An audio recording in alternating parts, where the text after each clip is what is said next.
А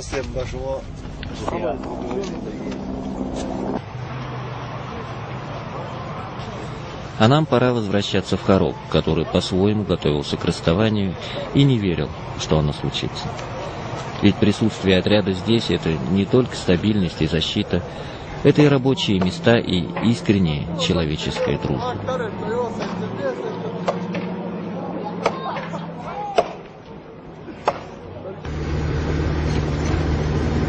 Сегодня последнюю колонну провожали. Вчера последнее дежурство. Сегодня последняя колонна. Жалко расставаться. Царанги-то башка, да? Значит, судьба Бадахшана так. Ладно, иди. Спасибо. Ну, мы надеемся на лучшего. Может, скоро опять российские войска будут у нас в Бадахшане. Это какое-то чудо должно произойти. Да. Но по религии говорят, он будет, опять будет российский. Опять Россия придет. Потому что сами близкие родственники памирцам эти русские религии. Иса и Муса, они братья. Вот от них появились русские и памирцы. Да. Может быть, эта простая вера помогала и строителям до последнего дня, работавшим на восстановлении православного храма в Харокском отряде.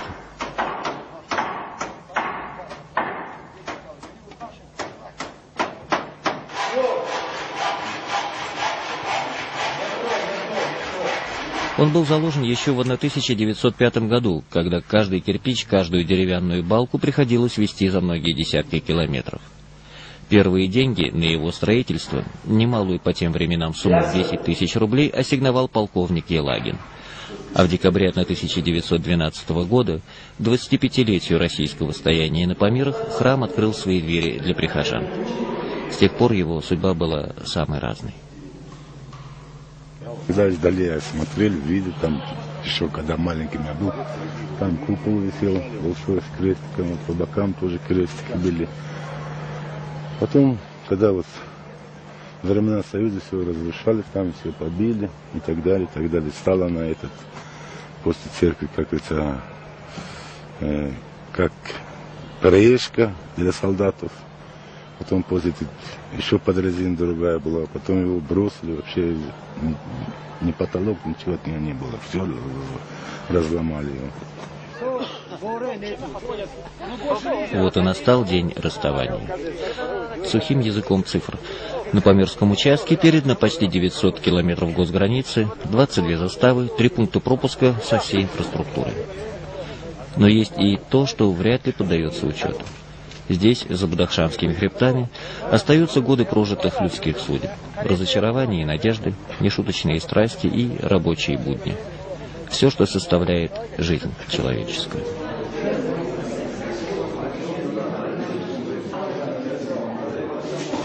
Вы знаете, я просто 15 лет в армии служила, и 9 лет служила в Хароге. У меня никогда не было такого коллектива, как именно в Хароге. У меня не было таких друзей, как в Хароге. И вообще я привыкла к Таджикистану. Жалко уезжать. И неизвестность очень сильно страшит нас. Что будет дальше? Харок, наверное, никогда мы Харок не забудем.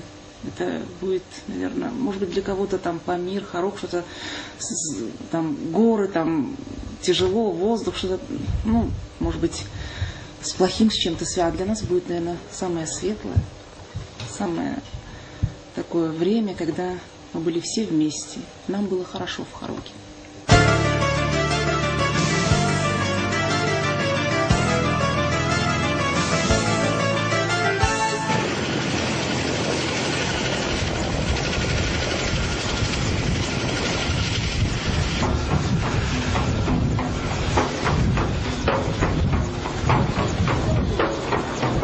Товарищ генерал! старшего лейтенанта. Совместная комиссия. Работа по приему передачи участка государственной границы, охраняемой российскими военными войсками, комитета по охране государственной границы. Личный состав движимого недвижимого имущества завершила начальник штаба политического управления Геннадий Римульник.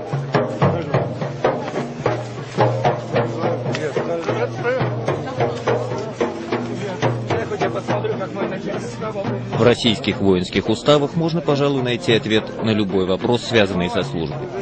Там обозначено все.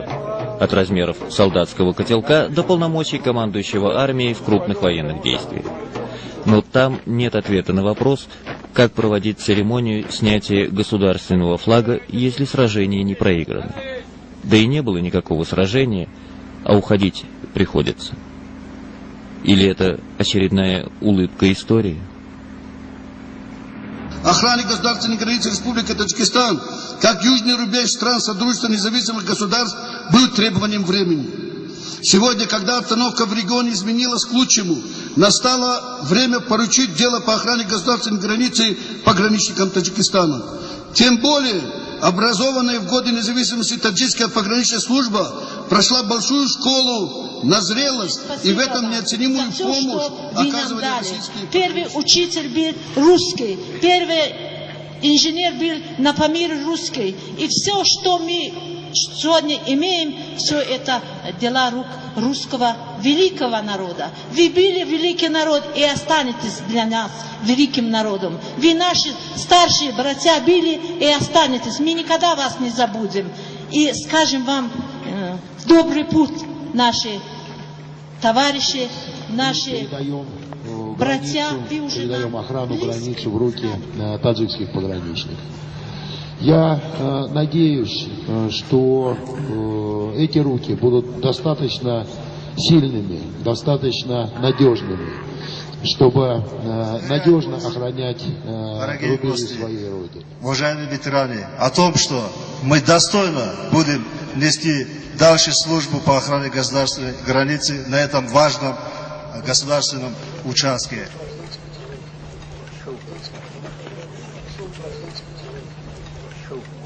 Равняйсь! Смирно! Государственный флаг Российской Федерации снять!